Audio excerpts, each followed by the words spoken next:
حضرات ناظرین و خواتین، السلام علیکم ورحمۃ اللہ وبرکاتہ۔ رجب کی 27ویں شب کو لے کر بہت سارے لوگ سوال کرتے ہیں، بہت سارے لوگ پوچھتے ہیں، معلوم کرتے ہیں کہ اس رات میں ہم کیا کریں، کس طریقے سے عبادت کریں، ذکر کس طریقے سے کریں اور نفل نماز پڑھنے کا صحیح طریقہ کیا ہے۔ اور جو لوگ اس طرح کے سوال کرتے ہیں در حقیقت صرف اور صرف اس لیے کرتے ہیں کہ وہ جانتے ہیں کہ رجب کی 27ویں شب میں ہی معراج کا واقعہ پیش آیا، یعنی رجب کی 27ویں رات کی جو عظمت اور فضیلت ان کے دل اور ان کے قلب میں بیٹھی ہوئی ہے وہ در حقیقت واقع معراج کی وجہ سے ہے۔ وہ سمجھتے ہیں، وہ جانتے ہیں کہ معراج کا واقعہ اسی رات میں پیش آیا جس کی وجہ سے اس رات کو ایک خاص فضیلت ملی، اس رات کو ایک خاص مقام ملا۔ لیکن صحیح بات یہ ہے کہ واقعی معراج کی تاریخ میں علماء کرام کا اختلاف ہے۔ یقینی طور پر یہ نہیں کہا جا سکتا ہے کہ رجب کی 27ویں شب میں ہی واقع معراج پیش آیا۔ بہت سے علماء کرام وہ ہیں جو یہ کہتے ہیں کہ واقع معراج ربیع الاول کے مہینے میں پیش آیا۔ بعض علماء کرام وہ ہیں جو یہ کہتے ہیں کہ واقع معراج ربیع الثانی کے مہینے میں پیش آیا۔ بعض کا کہنا ہے کہ رجب کے مہینے میں پیش آیا، اور بعض کا کہنا ہے کہ رمضان کے مہینے میں پیش آیا، اور بہت سے علماء کرام وہ ہیں جو یہ کہتے ہیں کہ شوال کے مہینے میں واقع معراج پیش آیا۔ تو اس طریقے سے واقع معراج کی تاریخ میں علماء کرام کا اختلاف ہے۔ یقینی طور پر یہ نہیں کہا جا سکتا ہے کہ رجب کی 27ویں شب میں ہی واقع معراج پیش آیا۔ اگر واقع معراج کی وجہ سے رجب کی 27ویں شب کو فضیلت ملی ہوتی یا واقع معراج کو لے کر ایک خاص مقام ہوتا، ایک خاص فضیلت حاصل ہوتی، تو پھر اس تاریخ کو یقینی طور پر محفوظ کیا جاتا اور اہتمام کیا جاتا۔ صحابہ کرام رضوان اللہ تعالی علیہم اجمعین کے دور اور ان کے زمانے میں کسی طرح کا کوئی ایسا واقعہ نہیں ملتا جس سے یہ بات ثابت ہو کہ رجب کی 27ویں شب میں وہ خاص طریقے سے عبادت کرتے ہوں، شب بیداری کرتے ہوں، خاص اہتمام سے وہ روزے رکھتے ہوں۔ اس طرح کی کوئی روایت نہیں ملتی، کوئی حدیث نہیں ملتی، کوئی واقعہ نہیں ملتا۔ در حقیقت یہ ایک دین کے اندر اضافہ ہے،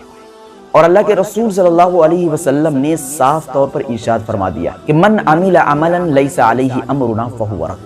کہ اگر کوئی شخص کوئی کام کرتا ہے اور اس کام کے کرنے کا حکم ہم نے یعنی رسول اللہ صلی اللہ علیہ وسلم نے نہیں دیا تو پھر اس کا وہ کام رد ہے، اس کا کام قابل قبول نہیں، اس کام کا کوئی اعتبار نہیں ہے۔ تو جب آپ ہسٹری اٹھائیں گے، جب احادیث کی کتابوں کو اٹھائیں گے تو کہیں پر آپ کو یہ نہیں ملے گا کہ رجب کی 27ویں شب میں صحابہ کرام رضوان اللہ تعالی علیہم اجمعین اہتمام کے ساتھ شب بیداری کرتے ہوں، ذکر کرتے ہوں، روزے رکھتے ہوں۔ کہیں بھی آپ کو کسی طرح کا کوئی ثبوت نہیں ملے گا۔ اگر کہیں سے کوئی روایت بھی ملتی ہے تو وہ روایت بھی ضعیف ہے یا موضوع ہے، ان روایتوں کا کوئی اعتبار نہیں ہے۔ تو ایسی صورت میں اگر کوئی شخص رجب کی 27ویں شب میں جاگتا ہے، شب بیداری کرتا ہے، ذکر کرتا ہے، نفل نمازیں پڑھتا ہے اور یہ سوچ کر ان تمام اعمال کو انجام دیتا ہے کہ یہ دین کا حصہ ہے،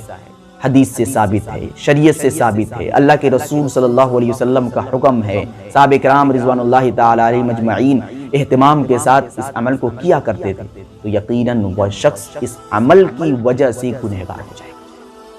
کیونکہ جس کام کے کرنے کا حکم اللہ کے رسول علیہ الصلوۃ والسلام نے نہیں دیا، اگر کوئی شخص اس کام کو دین سمجھ کر کوئی کرتا ہے تو پھر اسی کام کا نام بدعت ہے، اور ہر بدعت ضلالت ہے۔ کل بدعت ضلالہ وکل ضلالۃ فی النار، کہ ہر بدعت ضلالت ہے، ہر بدعت گمراہی ہے، اور وہی بدعت والا کام آپ کو جہنم کی طرف لے کر چلا جائے گا۔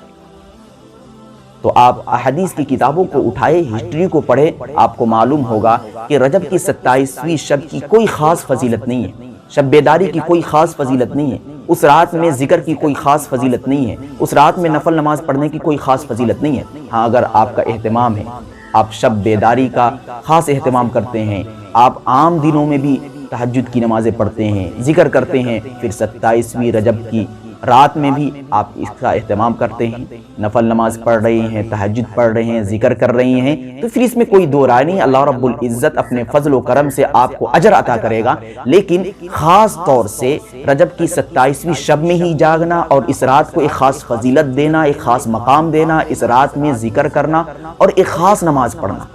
بہت سارے لوگ شب معراج کی نماز بتاتے ہیں، بہت سارے لوگ صلاۃ الغرائب نام دے کر نماز پڑھتے ہیں، طرح طرح کے نام دے کر اس رات میں لوگ نفل نماز پڑھتے ہیں، اور بہت سارے لوگ تو طرح طرح کے طریقہ بتا رکھے ہیں کہ آپ اس انداز میں نماز پڑھیں گے تو آپ کی یہ مرادیں پوری ہو جائے گی، آپ کی یہ حاجت پوری ہو جائے گی، آپ کا یہ کام ہو جائے گا، یہ مصیبت ٹل جائے گی، یہ بلا ٹل جائے گی۔ تو اس طریقے سے خاص انداز میں بھی اس رات میں لوگ نماز پڑھتے ہیں، اور بہت سارے لوگ نماز پڑھنے کی تلقین بھی دیتے ہیں۔ تو میں یہاں پر حضرات کو بتا دینا چاہتا ہوں کہ دین اسلام مکمل ہو چکا ہے۔ اب دین کے اندر نہ ہی کمی ہو سکتی ہے نہ ہی زیادتی ہو سکتی ہے۔ جتنا دین اللہ کے رسول علیہ الصلوۃ والسلام نے ہم تک پہنچا دیے ہیں، اتنی دین پر ہمیں عمل کرنا ہے۔ اگر اس کے اندر ہم زیادتی کرتے ہیں اور اپنی ذات کے اعتبار سے اور اپنی طبیعت کے اعتبار سے ہم اس میں زیادہ عمل کرتے ہیں اور اس کو دین سمجھ بیٹھتے ہیں، تو پھر وہ دین نہیں رہے گا بلکہ وہ بدعت بن جائے گا۔